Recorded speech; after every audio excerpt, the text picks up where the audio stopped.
Radio Sud-Est 89.3 FM.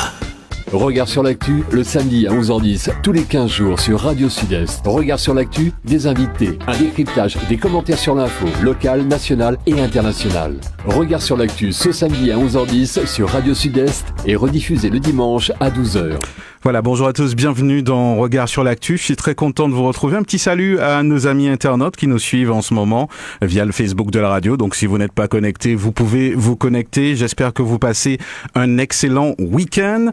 Aujourd'hui, donc au sommaire de cette émission, je vous en ai parlé un petit peu en amont, justement, en introduction. Nous avons des invités aujourd'hui du comité citoyen et on va parler de choses qui intéressent la population, bien évidemment.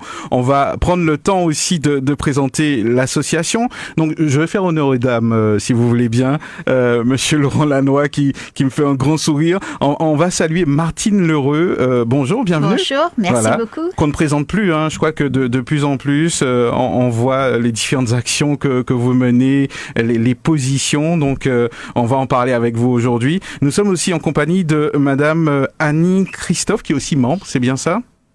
Rapprochez-vous du micro. Oui, Annie Jean-Christophe. Jean-Christophe, qui est membre du comité. Du comité citoyen du Sud de Martinique. Comment allez-vous, ça va? Bien, merci. Je vous vois effectivement en pleine forme. Monsieur Laurent Lannoy aussi, qui est membre du comité citoyen du Sud. Bonjour. Bonjour. Voilà, je vous demandais aussi de parler en face du micro. Alors aujourd'hui, on va en profiter juste avant peut-être de discuter précisément donc avec Martine L'Heureux, présenter l'association ou la représenter parce que c'est quand même important. C'est une association qui œuvre, qui fait des actions, même si on n'en parle pas toujours, mais il y a des fois, bien souvent, des solutions, des progrès qui ont été apportés que vous ne revendiquez pas spécialement, mais vous faites le taf, comme on dit chez nous. Disons qu'on ne fait pas de bruit. Voilà, exactement. C'est du bruit silencieux, mais qui résonne. Mm-hmm. Alors, dites-nous un petit peu plus sur l'association. Tout d'abord, bonjour tout le monde. Hein? Bonjour la Martinique, bonjour le Sud. Ça, c'est très important. Mais bonjour la Martinique aussi, parce que le comité citoyen n'a pas vocation à seulement travailler pour le Sud. Voilà. Mais ça, c'est bien, même si on entend Sud. Oui, on entend Sud parce que originellement, on est issu du Sud. C'est pas... Mais notre vocation n'est pas de travailler... que pour le Sud. Non, on n'est pas sectaire et on n'est pas sectoriel non plus. Donc on travaille pour le pays. La preuve en est nos revendications sur l'eau. Hein, donc je vais en parler puisqu'on a une toute petite avancée sur ce point-là et on va vous en parler dans notre actualité. Donc le comité citoyen, c'est très simple. Hein. Nous sommes là pour la défense de l'intérêt général des citoyens de notre pays. On n'a pas d'autre vocation plus noble que ce qu'on a là. C'est-à-dire que nous travaillons avec tout le monde. Donc ça veut dire qu'un particulier, une autre association citoyenne peut vous solliciter. Le seul point qui nous empêcherait de travailler avec quelqu'un, c'est si on aurait du prosélytisme religieux, politique ou autre, et là, donc, ça fonctionnera pas, puisque nous sommes comité de citoyens, nous ne sommes pas un comité partisan. D'ailleurs, dans nos statuts, nous disons très bien que nous sommes transpartisans. On a entendu beaucoup parler du comité les jours derniers concernant l'eau, hein, mais il n'y a pas que l'eau, il y a d'autres secteurs aussi. Alors, bien évidemment, il n'y a pas que l'eau.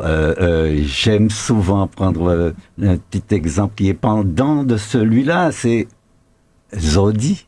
Le SMTVD, on sait dans quelle situation nous sommes. Là, en ce moment, on a beaucoup de problèmes pour le ramassage, justement, des poubelles. Hein. Là, en ce moment, le Sud, ça crie. Et nos déchetteries sont par eux-mêmes déjà en difficulté. Donc, oui, on a différents... nous travaillons, disons, sur plusieurs terrains, mais nous ne travaillons pas sur tous les terrains. Nous n'avons pas non plus, là aussi, la vocation de travailler sur tous les terrains.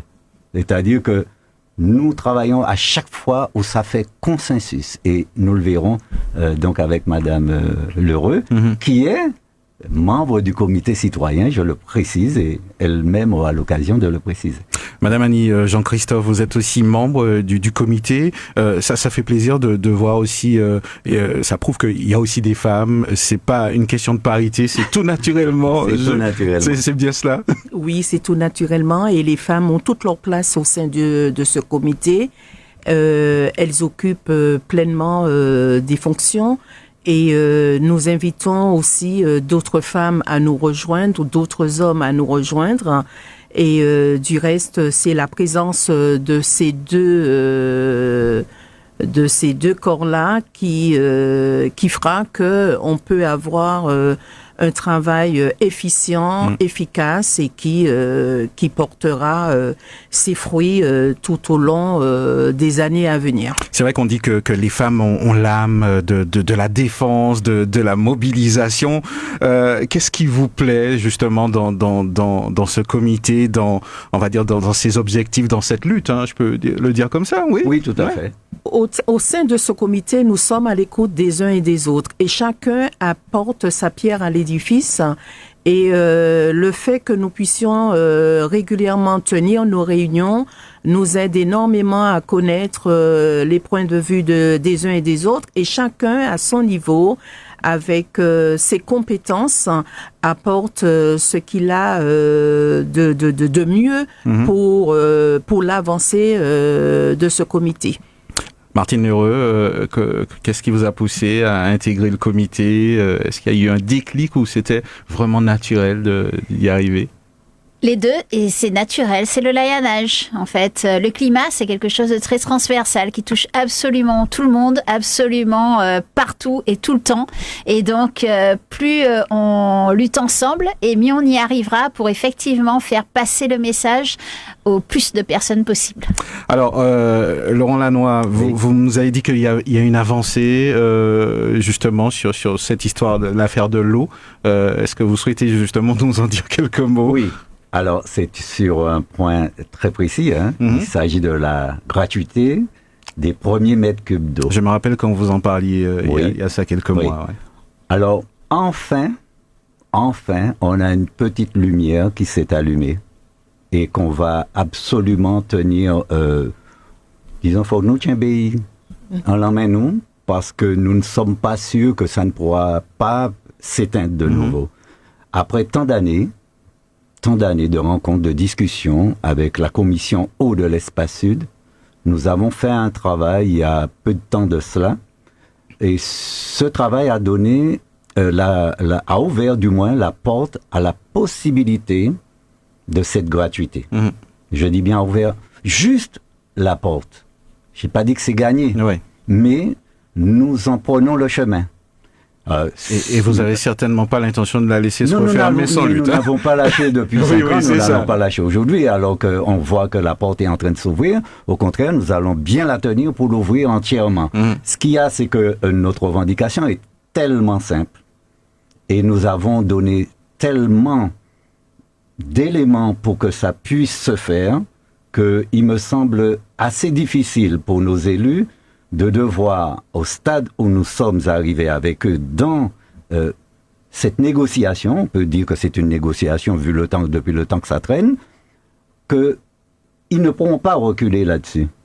Si Yoricile, je pense que les gens, la population, aura un certain... Enfin, disons qu'il y a des échéances qu'il ne faudra pas rater d'ici 1 an et demi.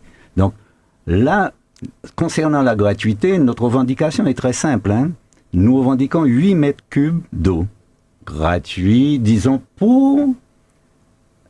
sur la facturation. Et c'est pour tout le monde. Ça concerne le compteur domestique. Je dis bien, ça concerne que le compteur domestique, c'est-à-dire vous et moi, monsieur et madame, tout le monde. Pas ceux qui sont dans l'industrie ou autre. Hein. Et d'ailleurs, certains commerces ne pourront pas en bénéficier. Mais ça concerne tout le monde. Donc, des milliers d'usagers, des milliers d'abonnés de l'eau. Et cette facturation parce qu'il faut savoir que vous payez un abonnement sur un semestre, vous la payez 2 fois. Et parce que vous la payez 2 fois, vous multipliez par 2 le prix que ça vous coûte. En ce moment, c'est 27 €, un peu plus de 27 €. Donc, vous calculez, vous êtes à plus de 50 € d'abonnement. Alors, nous posons cette gratuité de la même manière, c'est-à-dire sur la facturation semestrielle.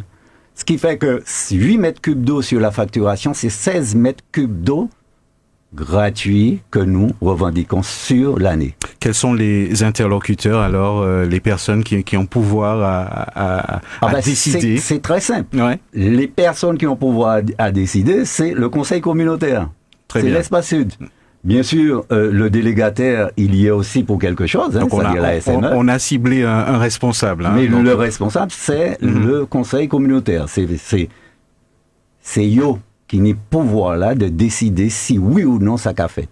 Les calculs, les questions techniques, ça leur appartient. Nous avons apporté nos calculs et nous avons fait notre démonstration. Maintenant, c'est à eux de voir comment la démonstration que nous faisons depuis longtemps, comment la démonstration que nous avons faite peut devenir une possibilité concrète. Nous pouvons pas 8 mètres cubes l'eau lent, puisque nous jassons rien. Nous pouvons pas 8 mètres cubes l'eau lent, mais au moins que vous fait semblant de dire que il y a cette possibilité et on va l'ouvrir. Et je rappelle, l'eau, il n'y a pas qu'à baigner gratuit, mais il y a qu'à augmenter. Il augmentait là, il passait à 3,06 €. Il faut vérifier vos factures. Hein. J'ai une question que les auditeurs doivent se poser. Pour quelles raisons voudraient-ils nous donner ces 8 mètres cubes d'eau gratuitement? Je n'ai pas la réponse exacte. C'est-à-dire, je ne veux pas être direct. Hein, mais c'est de justice d'en non, mais bénéficier. C'est absolument de justice qu'on bénéficie. Écoutez, on parle de la vie chère en ce moment. Tout le monde est dessus. Mais l'une des raisons principale de cette vie chère tient aussi dans le prix de l'eau. Donc on peut vraiment pas l'exclure. Le logement, etc. Mais ça tient aussi dans le prix de l'eau. Et écoutez, le nombre de litres d'eau dont on a besoin, c'est vite fait d'être facturé. Hein. Si on est en famille de 4 mois, ça va très vite. Ça va très vite. Et on voit bien que même sur les questions de possibilités, c'est-à-dire socialement parlant, on ne fait rien. On n'informe pas les gens là-dessus. Et là, c'est le comité citoyen qui a informé les possibilités sur le plan social de ce qu'on peut avoir, anti-malheureux, pénis, etc. Hein, par exemple, le chèque-eau, etc. C'est jamais mis en place. On parle souvent des combats que vous menez. C'est vrai que ce serait peut-être le sujet d'une autre émission. Mais les motivations, qu'est-ce qui vous motive? Parce que vous faites ça, on peut le dire, gratuitement. C'est une association loi 1901. Qu'est-ce qui vous motive à aller prendre des coups de bâton, on va dire, comme ça, monsieur? Je vous donne ça en 3 mots? Ben oui, allez-y. En 3 mots, c'est notre bon cœur. Votre bon cœur. 3 mots. Je résume, si je dis ça. D'accord. Voilà. Madame Annie Jean-Christophe, c'est un petit peu vous partagez le même avis? C'est notre bon cœur, mais aussi c'est la volonté d'améliorer les conditions de vie. Parce que quand il y a des avancées, sans vous couper la parole, on a vite fait d'oublier que il y a des gens qui ont passé des journées, des mois, peut-être des années à pousser, des fois même peut-être à s'engueuler aussi avec les personnes en face, gentiment. Oui, en effet, c'est une réalité, mais en tout cas, cette porte qui est entrouverte, cette porte, il faut la maintenir entrouverte pour l'ouvrir davantage, comme a dit Laurent. Et ça prouve tout le travail sérieux en amont qui a été fait, de recherche, d'études, de documents, pour aboutir justement à ce début de réponse, on dirait positive, parce qu'il faut tout un travail, ça ne se fait pas comme ça, il y a tout un travail de recherche, d'analyse, de réflexion, avant de rencontrer les élus, pour pouvoir justement argumenter, présenter les différents éléments, afin de les convaincre que c'est possible ce que nous leur demandons. Il y a une question qui est peut-être une dernière, justement. Comment faire justement pour Monsieur Tout le Monde, on va dire, pour soutenir les actions que vous menez? Parce que c'est vrai que vous menez ces actions pour la population. On suit ça de près, mais peut-être qu'il y a une part à faire au niveau de la population. Qu'est-ce que vous pourriez attendre justement comme soutien en termes de mobilité? Alors, le soutien, c'est adhérer au comité citoyen. Ça, ce serait déjà pas parfait. Et je veux juste annoncer que nous allons enfin avoir un local, un siège, où tout le monde, sans exception, tout le monde pourra venir et chercher des réponses, amener le peu qu'ils pourront amener de soutien, soit matériel, etc. ou autre, mais aussi amener leurs compétences. C'est-à-dire que nous voulons que,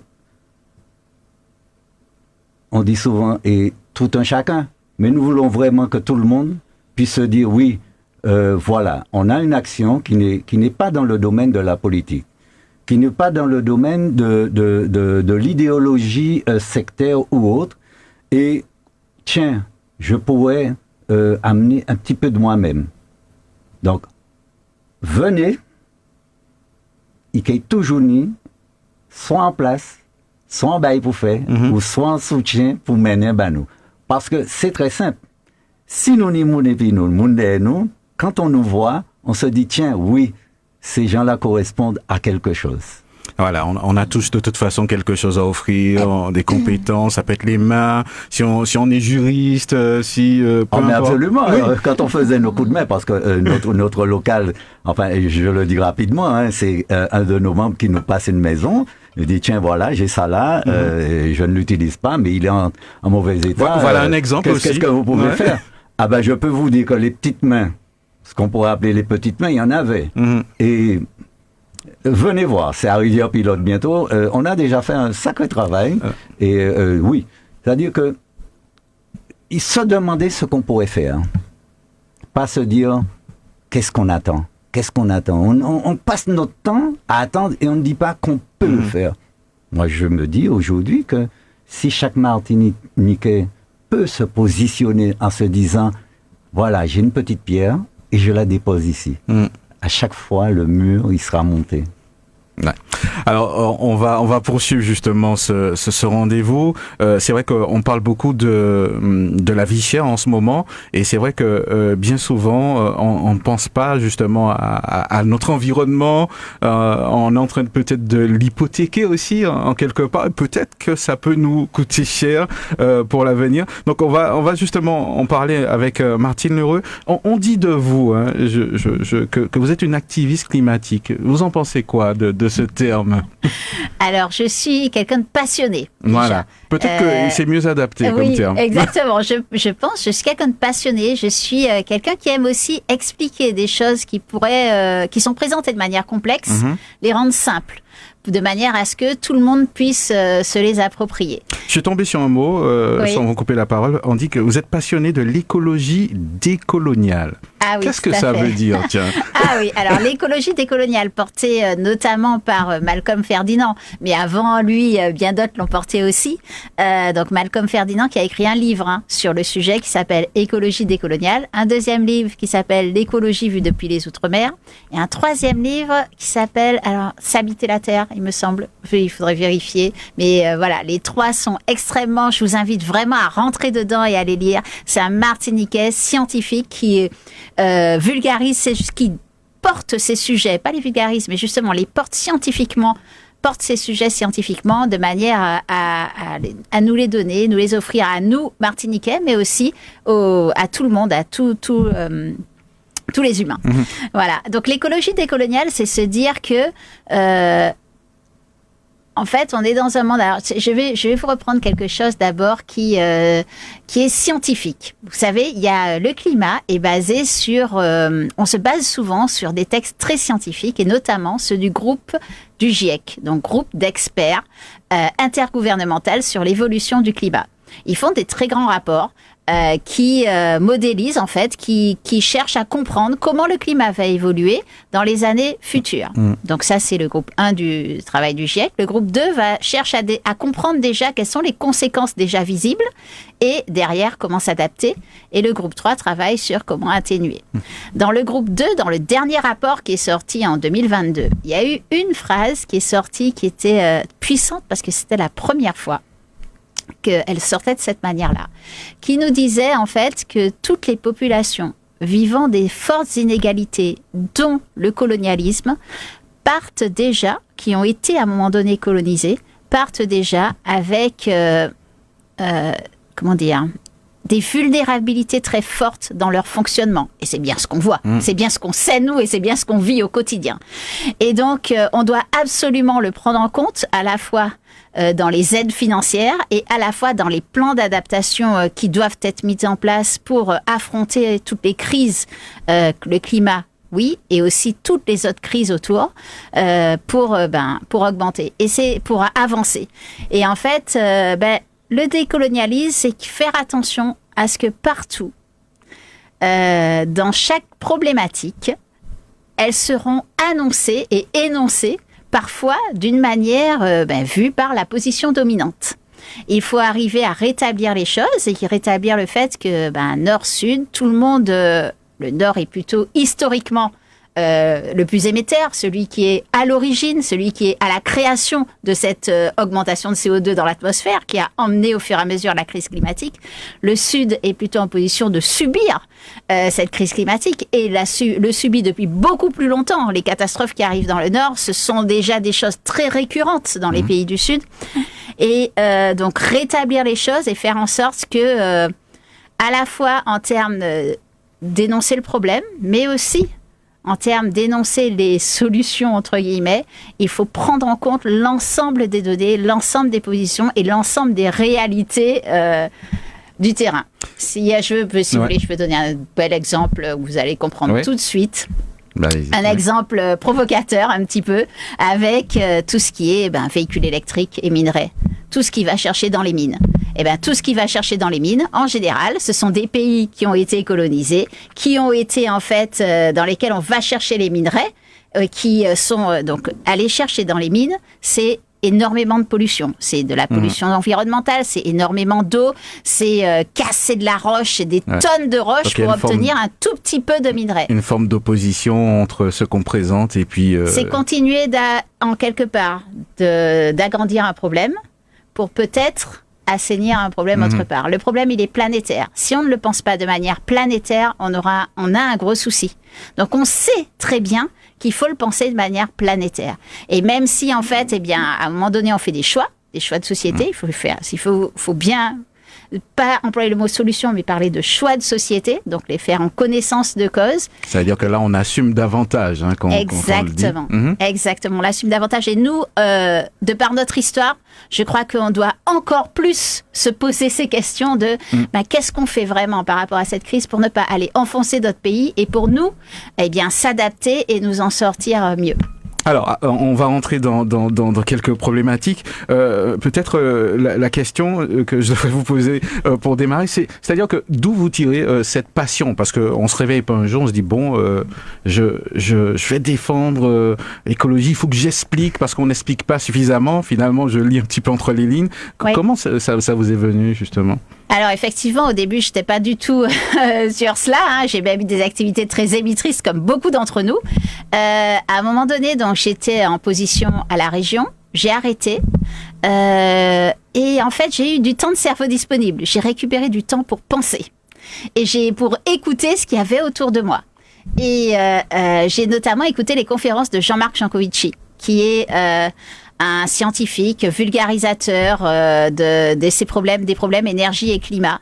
Et une de ses conférences m'a vraiment interpellée, très fort. Notamment, en fait, c'était une image avec l'Europe il y a 10 000 ans et l'Europe début du XXe siècle. En fait, on m'a montré l'Europe il y a 10 000 ans sous une calotte de glace importante, 3 km d'épaisseur de glace, avec des océans plus bas de 120 mètres.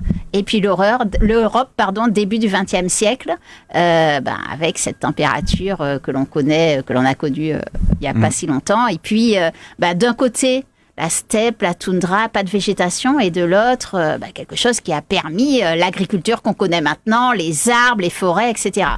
Et en fait, en peu de temps, on voit que 5-6 degrés ont réussi à faire basculer quelque chose dans un autre concept. On parle exactement de ces mêmes degrés de température, mais en 100 ans, 150 ans du fait de l'action de l'homme. Alors que l'action de la Terre, c'est des milliers d'années, voire des millions d'années, souvent. Et donc, de comprendre ça m'a interpellée. Donc, j'ai cherché à en savoir plus. Et je suis rapidement tombée sur la fresque du climat. La fresque du climat, donc, c'est un outil avec des petites cartes qui permettent en fait d'expliquer et de prendre conscience des causes et conséquences du dérèglement climatique. L'avantage de cet outil, c'est qu'il se fait par équipe et les personnes prennent conscience par elles-mêmes.